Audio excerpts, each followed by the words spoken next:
जय जोहार। जय जोहार। जय श्री राम। जय श्री राम। मैं मां भद्रकाली और मां छिन्नमस्तिका के चरणों में प्रणाम करता हूं। आज चतरा की धरती पर ये जन सैलाब और जितने अंदर है उससे 4 गुना बाहर है।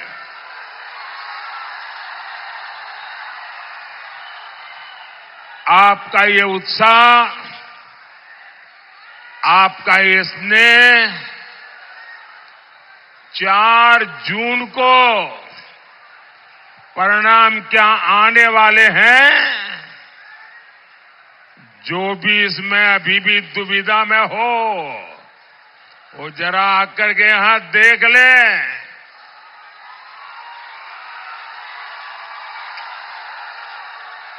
4 जून के नतीजे क्या होंगे ये चतरा की धरती पर से आपको दिखाई देगा।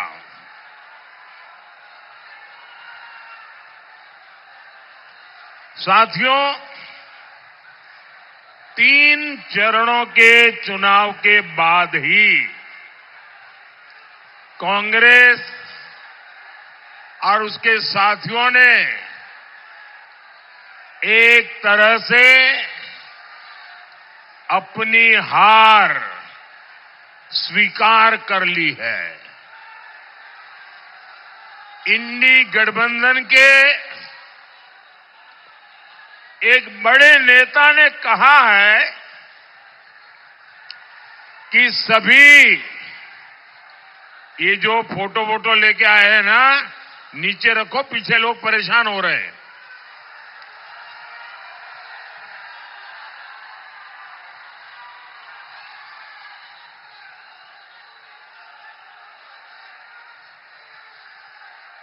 इंडी अलायंस के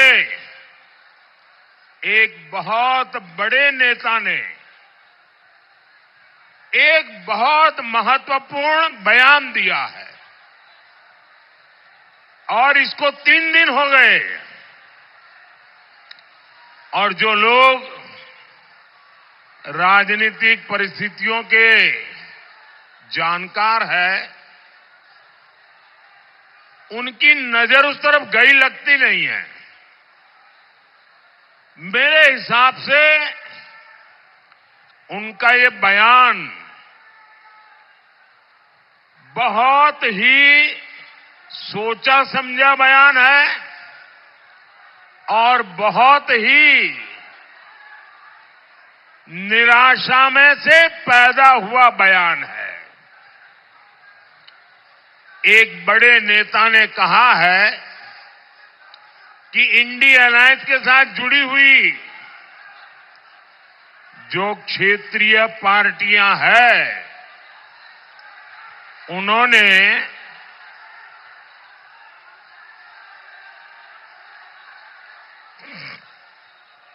ये 5-10 लोग हैं, उनको दिखता नहीं है, इसलिए सबको परेशान करेंगे क्या?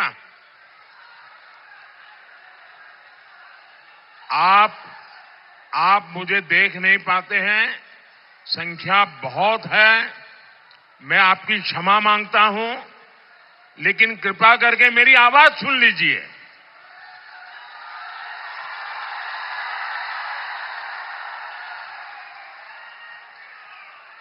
और मेरे चेहरे को क्यों, मैं तो दिल की बात करने आया हूं आपसे। साथियों,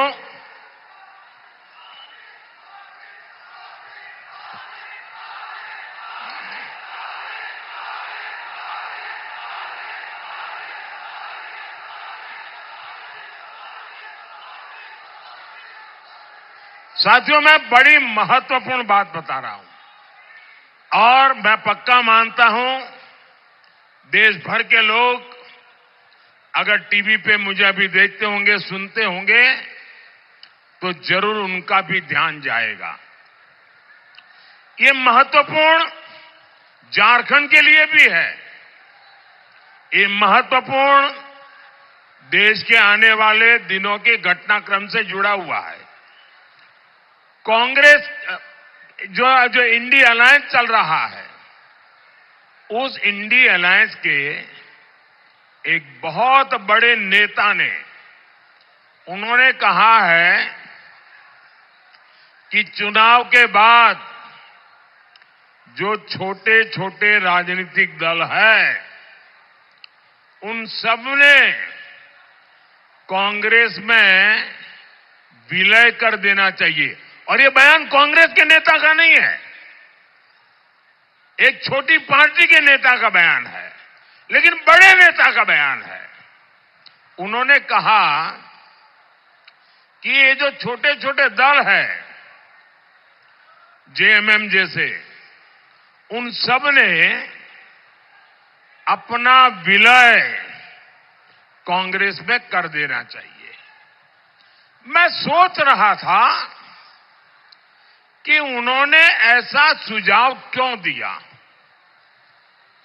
उनके मन में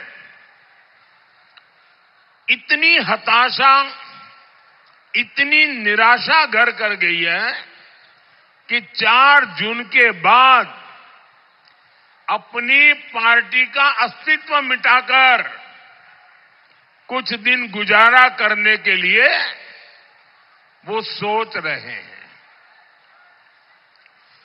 वो क्षेत्रीय पार्टियों का जो भी इंडी अलायंस की साथी है, उनका अस्तित्व खत्म कर देना चाहते हैं। और सोचने के बाद और पिछले 3 चरण के मतदानों के रुझान के बाद मुझे बराबर समझ आया कि उन्होंने ऐसा क्यों कहा है। क्योंकि उनके मन में पक्का हो गया है कि कांग्रेस और उसके साथी सब मिलाकर के भी मान्य विपक्ष को जितनी सीटें चाहिए, ऑपोजिशन को जितनी सीटें चाहिए, जो 10% होती है, यानी करीब करीब 50 के ऊपर थोड़ी, लेकिन उनको लग रहा है इतनी भी नहीं आएगी। और अगर विलय कर देंगे तो फिर हमारे पूरे समूह को हो सकता है मान्य विपक्ष के रूप में मान्यता मिल जाए। आप देखिए, देश की जनता ने ये तिकड़म लड़ाने वालों को कैसा सबक सिखाया है। 3 चरणों में ही ऐसा सबक सिखा दिया है कि वे विलय करके मान्य विपक्ष के लिए जगह ढूंढ रहे हैं। और इसके लिए मैं देशवासियों को एडवांस में बधाई देता हूं। भाइयों बहनों, मैं अभी उड़ीसा से आ रहा हूं। उसके एक दिन पहले मैं तेलंगाना में था। तेलंगाना में, उड़ीसा में, आंध्र में, इन सब स्थानों पे जाके आया हूं। मैं साथियों बड़ी जिम्मेवारी के साथ कहता हूं कि इस चुनाव के साथ साथ जहां विधानसभा के चुनाव भी चल रहे हैं, जैसे उड़ीसा में है, आंध्र में है, अरुणाचल प्रदेश में है, जहां जहां विधानसभा के चुनाव भी साथ में है, सिर्फ दिल्ली में 400 पार करेंगे इतना ही नहीं, विधानसभा में भी भारी बहुमत से एनडीए की सरकारें बनेगी।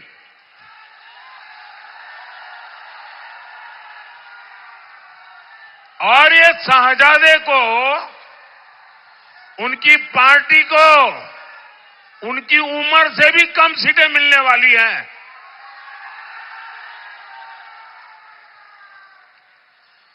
आज देश में जहां जहां जाता हूं, एक ही स्वर में, एक ही विश्वास के साथ देश का कोने कोने से आवाज आ रही है। फिर एक बार, फिर एक बार, फिर एक बार। साथियों, 2024 का लोकसभा चुनाव ये सिर्फ सरकार बनाने का चुनाव नहीं है। ये चुनाव देश बनाने का चुनाव है। ये चुनाव चोर लुटेरों से देश को बचाने का चुनाव है। ये चुनाव आपके बच्चों का भविष्य सुनिश्चित करने के लिए चुनाव है।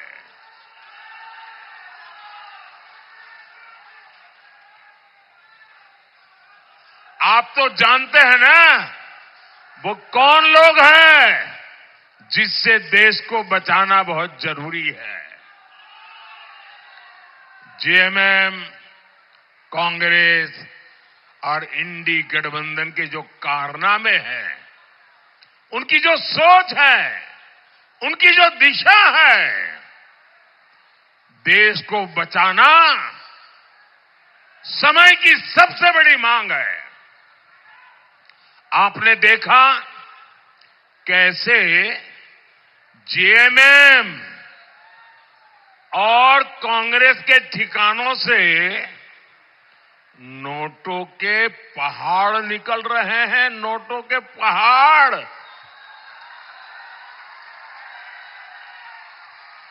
यहां मंत्री का पीए का भी नौकर,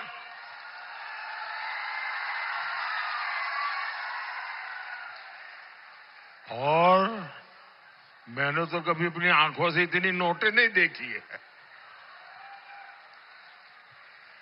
यहां नोटों के पहाड़ उगाने का काम झामुमो, जेएमएम और कांग्रेस ने किया है। और बेशर्मी देखिए, इतनी नोटें निकलने के बाद शर्म से माथा झुक जाए, कोई आंख तक ऊंची न करे, ये ऐसे बेशर्म है, इनको कोई परवाह नहीं है। और तब देश के लिए संकट बहुत गहरा हो जाता है। आप सोचिए, जब कर्मचारियों के घरों से करोड़ों रुपए मिल रहे हैं, तो मालिकों की तिजोरी में कितना काला धन होगा। कांग्रेस के सांसद के पास से तो 300 करोड़ से ज्यादा कैश मिला। अरे नोट गिनने वाली मशीनें गिनते गिनते खराब हो गई, मशीनें हांफने लग गई। गिनते थे लेकिन नोट खत्म नहीं होती थी। जरा मेरे भाई बहन बताइए, ये पैसा किसका है? ये पैसा किसका है? ये पैसा किसका है? ये पैसा किसका है? आपके घर में से अगर कोई 5,000 रुपए भी चोरी कर जाए तो आप चोर को सजा मिले चाहते हो कि नहीं चाहते हो? चोर पकड़ा जाए चाहते हो कि नहीं चाहते हो? चोर जेल जाए चाहते हो कि नहीं चाहते हो? तो देश के लूटने वाले जेल जाने चाहिए कि नहीं जाने चाहिए? देश को लूटने वाले जेल में रहने चाहिए कि नहीं रहने चाहिए? ये पैसा आपका पैसा है। ये पैसा झारखंड के लोगों का पैसा है। और ये पैसा आपसे लूटने वालों के खिलाफ मैं पूछना चाहता हूं, कड़ी से कड़ी कार्रवाई होनी चाहिए कि नहीं चाहिए? कौन कर सकता है कार्रवाई? ये कड़ी कार्रवाई कौन कर सकता है? कौन कर सकता है भाई? जिसके ऊपर कोई दाग नहीं लगा है ना, वो आपका बेटा मोदी कर सकता है जी।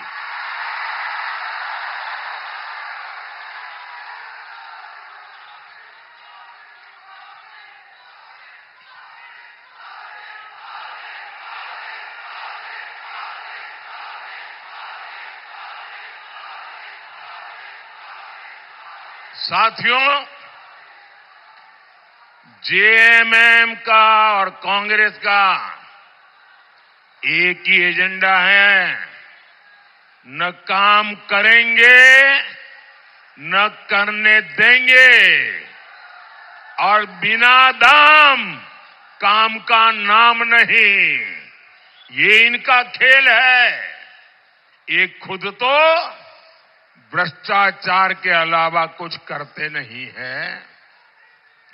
मोदी जो काम करता है उसे भी रोकने में लगे रहते हैं। मोदी देश में 80 करोड़ लोगों को मुफ्त राशन दे रहा है।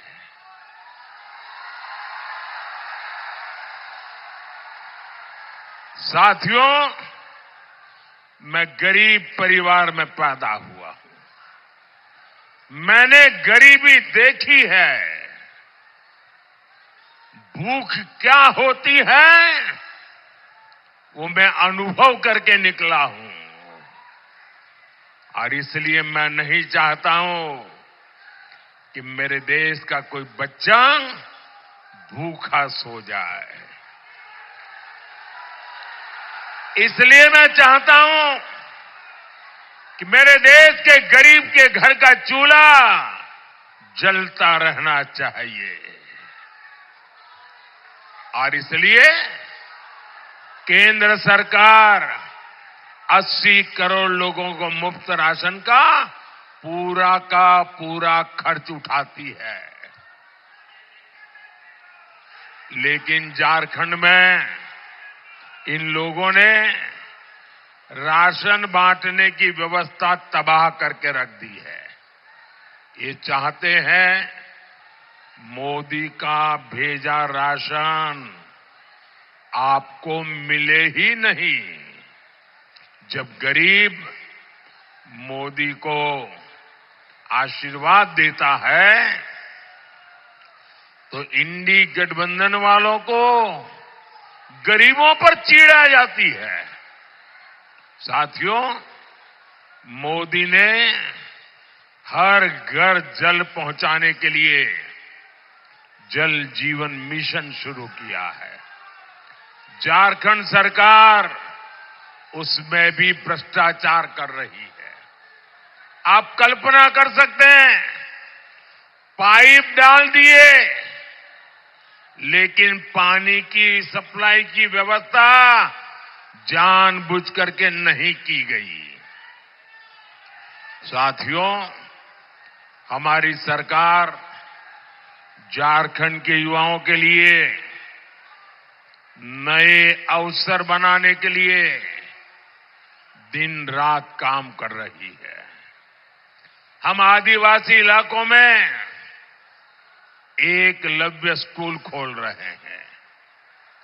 यहां सिमरिया में हमने केंद्रीय विश्वविद्यालय भी खोला है। हमारी कोशिश है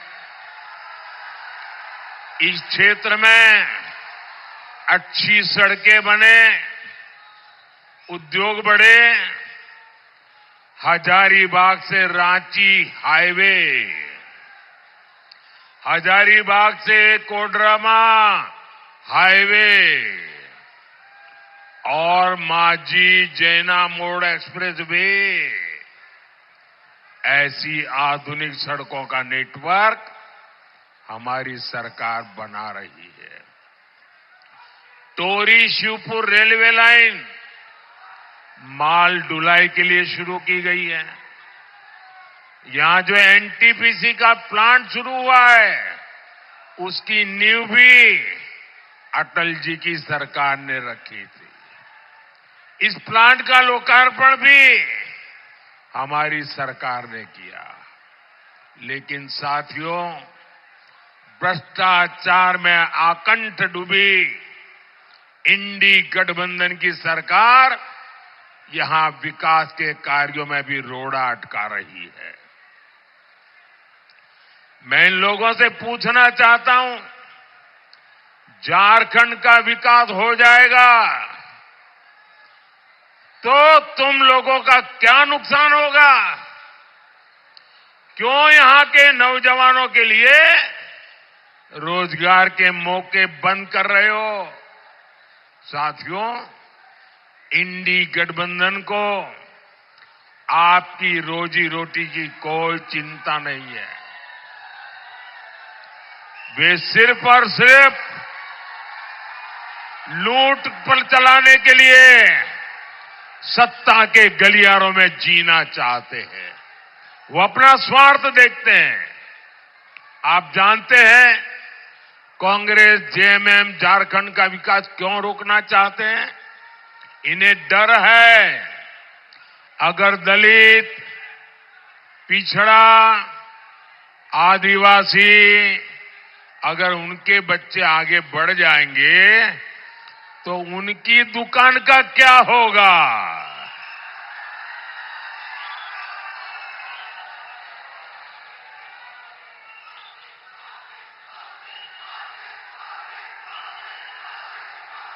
एक तरफ मोदी है जो स्थानीय भाषाओं में डॉक्टरी की, इंजीनियरिंग की पढ़ाई शुरू करवा रहा है।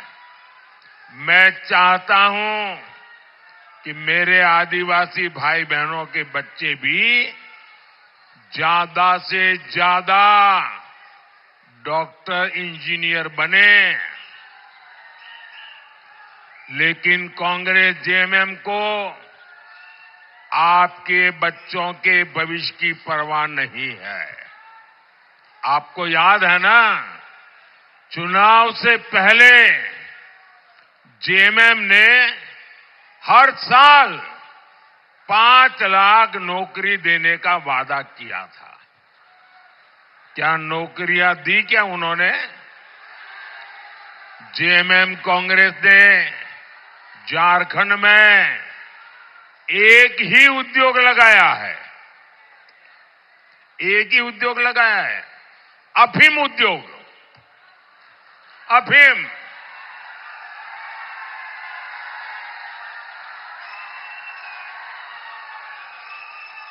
ये अफीम किसका भला करेगा भाई? ये आपकी आने वाली पीढ़ियों को बर्बाद करेगा कि नहीं करेगा? ये काला कारोबार सरकार के संरक्षण में चल रहा है। ये आपके बच्चों को नशे के दलदल में फेंकना चाहते हैं। साथियों, कांग्रेस और उसके साथियों को आपकी भावनाओं की जरा भी परवाह नहीं है। 500 साल के इंतजार के बाद, 500 साल के इंतजार के बाद अयोध्या में